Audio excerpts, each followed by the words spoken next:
ہم صحابہ کو دیکھتے ہیں، انہوں نے ساری زندگی اتباع سنت میں گزار دی۔ حضرت انس بن مالک رضی اللہ تعالیٰ عنہ کو کسی نے دیکھا کہ شوربے سے کدو شریف کے ٹکڑے نکال نکال کے کھا رہے ہیں۔ کسی نے پوچھا یہ کیا کر رہے ہو؟ کہا مجھے نہیں پتا، ایک دن میں نے حضور کو یوں کرتے دیکھا تھا۔ یعنی یہاں تک اتباع سنت ہے، انسان اپنے مزاج کو نہیں بدل سکتا۔ میرے آپ سے محبت کا رشتہ بڑا گہرا ہو سکتا ہے، لیکن آپ کا مزاج اپنا، میرا مزاج اپنا، گھر کے افراد خانہ کا مزاج مختلف ہوتا ہے۔ بعض اوقات بڑی اماں کو مسئلہ بن جاتا ہے کہ آج پکائیں کیا، ایک بچہ یہ کھاتا ہے دوسرا یہ نہیں کھاتا ہے، یہ چیز فلاں نہیں کھائے گا یہ چیز فلاں نہیں کھائے گا، تو گھر کے افراد محبت بھی بڑی گہری، لیکن آپس میں انسان کی جو طبیعت ہے اس میں ہم آہنگی نہیں ہوتی ہے۔ لیکن صحابہ پہ قربان جائیں، انہوں نے اپنے مزاج کو بھی حضور کے مزاج میں ڈھال دیا۔ کہا میں اس لیے کدو کھا رہا ہوں کہ یہ حضور کو پسند تھا۔ اللہ اکبر۔ اور حضرت امام مالک نے فتویٰ دیا، فرمایا جو کہتا نا مجھے کدو شریف پسند نہیں، اسے کوڑے مارے جائیں، اس لیے کہ اس کو تو میرے آقا نے پسند کیا ہوا ہے۔ اللہ اکبر۔ تو یہ ہے حضور کی سنت کے اتباع کا جذبہ۔ حالانکہ یہ کدو شریف کو اختیار کرنا یہ سنن زوائد میں سے۔ اگر کوئی شخص اس کی طبیعت نہیں بھی راغب، یہ نہ کہے کہ میں نہیں پسند کرتا، یہ نہ کہے۔ امام مالک کہتے ہیں اس کو کوڑے مارے جائیں۔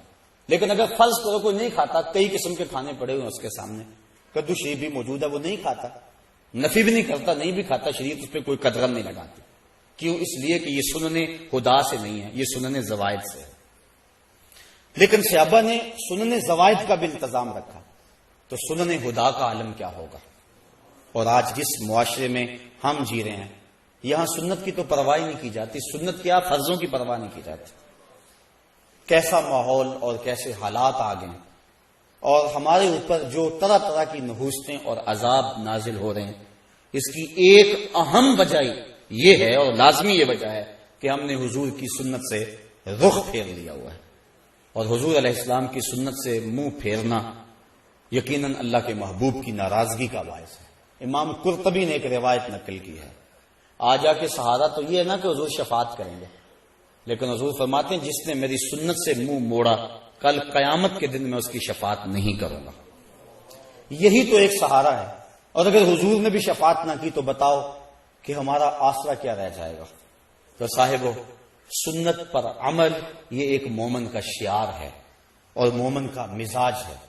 اور آقا کریم علیہ السلام نے اپنی سنتوں کے احیاء پر کتنا پیارا وعدہ دیا کہ جو فساد امت کے دور میں میری ایک سنت کو زندہ کرے گا، اللہ اسے 100 شہیدوں کا ثواب عطا فرمائے۔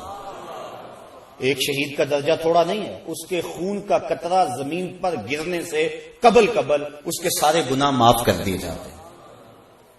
اس نے اپنی جان جیسی متاع عزیز وار دی ہوتی ہے، لیکن جو سنت پہ عامل ہوگا تو اس کو 100 شہیدوں کا ثواب ملے گا، اس لیے کہ سنت پہ عمل کرنا فساد امت کے دور میں انتہائی مشکل ہے۔ نفس روکتا ہے، معاشرہ روکتا ہے، گھر والے روکتے ہیں۔ ایک زمانہ تھا کہ ایک نوجوان کی شادی ہونے لگی تو اس کے گھر والوں نے اس کو کہا کہ آپ داڑھی کٹوا دیں، لیکن وہ اڑ گیا۔ اس کے گھر والے میرے تک پہنچے کہ یہ آپ کے درس وغیرہ سنتا ہے، تو آپ جو ہے وہ اسے سمجھائیں کہ یہ داڑھی منڈوا دے۔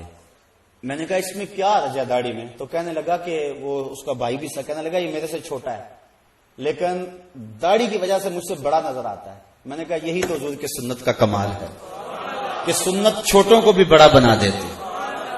تم کہتے ہو یہ بڑا نظر آتا ہے، یہی تو سنت کا کمال ہے، سنت عزت دیتی ہے اور بڑائی دیتی ہے۔ میں نے کہا میں تو پتہ نہیں کتنے درسوں کا نتیجہ ہے اور اللہ سے کتنی دعائیں مانگتا ہوں اپنے سامعین کے لیے کہ یا اللہ جو میں کہوں ان کے دل میں اتار دے۔ تو میں نے جس کو خون جگر سے سینچا ہے، کیا تمہارے کہنے پہ اس کو روک دوں؟ یہ کیسے ہو سکتا ہے؟ میں نے کہا میں تو اس کو تھپکی دوں گا کہ جمع رہنا، ڈٹا رہنا، تیرے اوپر اللہ اس کے رسول کا سایہ رہے گا۔ تو یہ کیسا ماحول آ گیا، کیسے حالات آ گئے ہیں۔ لوگ کہتے ہیں کسی کو مسیطڑ کا تانا، وہ فلاں تو مسیطڑ ہو گیا، کسی کو کچھ کہہ دیا، کسی کو کچھ کہہ دیا۔ ہمارے معاشرے کے اندر سنت کو خفیف جانا جاتا ہے، اور جس کے نتیجے میں اللہ تعالیٰ کی طرف سے ہمارے اوپر یہ وبال ہے کہ ہم ہر وقت مشکلات اور دکھوں میں مبتلا ہیں۔ اور فرمایا الامائم تیجان العرب، امامے تو عربوں کے سر کا تاج ہے۔ اور جب بدر کے دن فرشتے نازل ہوئے تھے تو ان کے سروں کے اوپر امامے بندھے ہوئے تھے۔ اس طرح داڑھی شریف یہ حضور علیہ السلام کی سنت ہے۔ خسرو پرویز کے دو قاصد حضور کی خدمت میں آئے، لیکن ان کی منڈی ہوئی داڑیاں اور بڑی ہوئی مونچھیں حضور کے سامنے جب آ کے بیٹھے تو حضور نے فرمایا یہ تم نے کیا شکل بنا رکھی؟ تو انہوں نے کہا ہمارے خداوند خسرو پرویز نے ہمیں داڑھی منڈانے کا حکم دیا۔ تو حضور علیہ السلام غصے میں آ گئے، فرمایا تمہارے جھوٹے خدا نے تمہیں داڑھی منڈانے کا حکم دیا اور میرے خدا نے مجھے داڑھی بڑھانے کا حکم دیا۔ فرمایا جس نے اپنی داڑھی کو عقد کیا، داڑھی کو گانٹھیں دی، اس کو تاؤ دیے، فرمایا میری خبر پہنچا دو کہ اس سے محمد بیزار ہے۔ تو نہ صرف یہ کہ اس نے داڑھی رکھی ہوئی ہے اور ہے بھی وہ مقدار سنت کے مطابق، لیکن اس کو تاؤ دیتا ہے، تو حضور نے بیزاری کا اظہار کیا۔ اور جو حضور کی سنت کو ہی قطع کرتا ہے اور زبان سے وہ دعویٰ کرے کہ میں عاشق رسول ہوں، تو یہ کس طرح اس کے دعوے کو قبول کیا جائے گا؟ مرزا قتیل دہلی کا بہت بڑا شاعر تھا، اور فارسی اس دور میں قومی زبان تھی، بعد میں ریختی آئی، پھر اردو۔ ایران کا کوئی شخص تھا جس نے مرزا قتیل کے اشعار پڑھے تو بڑا خوش ہوا، دل میں ارماں جاگا کہ میں اس کی زیارت کر کے آؤں کہ وہ بڑا صوفی مزاج کوئی بزرگ ہے، کیونکہ شعروں کے اندر جو مضامین تھے وہ صوفیانہ تھے۔ وہ سفر کر کے جب پہنچا، گھر کے دروازے کو دستک دی، انہوں نے کہا کہ مرزا صاحب حمام پہ گئے، تو وہ پیچھے حمام پہ چلا گیا۔ تو وہ حجام کے سامنے بیٹھ کے اپنی داڑھی کٹوا رہا تھا، منڈوا رہا تھا۔ اس کے ذہن میں کوئی اور نقشہ تھا، کوئی اور تصور تھا۔ جب اس نے اس حال میں دیکھا تو کہنے لگا مرزا یہ کیا کر رہے، داڑھی تراش رہے؟ تو وہ شاعر تھا، اس نے کہا کہ میں داڑھی تراش رہا ہوں، اپنا ہی منہ چھیل رہا ہوں، کسی کا دل تو نہیں تراش رہا۔ تو اس نے کہا کہ یہ تو سمجھتا ہے میں کسی کا دل نہیں تراش رہا، یہ تو حضور کا دل تراش رہا ہے، یہ تو حضور کو تکلیف پہنچا رہا ہے۔ بس بعض کا کوئی ایک جملہ بھی ایسا ہوتا ہے کہ وہ دل پہ اتر جاتا ہے، تو فوراً وہ چیخ مار کے بے ہوش ہو گیا اور گر پڑا۔ اور جب ہوش آئی تو مرزا قتیل نے کہا تعال اللہ چشمم باز کر دی، مرابا جانے جاں ہم راز کر دی، تو نے تو میری آنکھ کھول دی اور مجھے یار کی چوکھٹ تک پہنچا۔ تو سنت کا اتباع، اور یہ صرف داڑھی میں ہی نہیں ہے، صرف امامے بھی نہیں، یہ لباس کی سنت ہے۔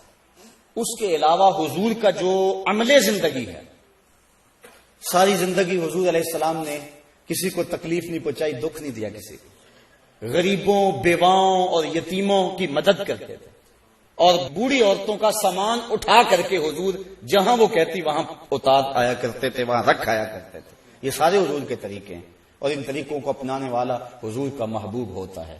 حضرت مجدد الفسانی علیہ رحمہ فرماتے ہیں کہ حضور کی سنت کے اتباع سے بڑھ کر خدا تک پہنچانے والا کوئی اور وظیفہ نہیں ہے۔ سب سے بڑا وظیفہ جو اللہ تعالیٰ تک پہنچاتا ہے بندے کو، وہ حضور کی سنت کا اتباع ہے۔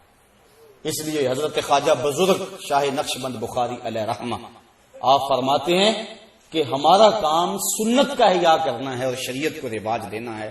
ہم دنیا کے اوپر پیری مریدی کے لیے نہیں آئے ہیں، ہم تو اللہ اور اس کے محبوب علیہ السلام کے نظام کو رائج کرنے اور حضور کی سنت کو عام کرنے کے لیے آئے ہیں۔ تو حضور کی سنت کا اتباع ہر معاملے میں اور ہر حال میں یہ ہمارے اوپر لازم ہے۔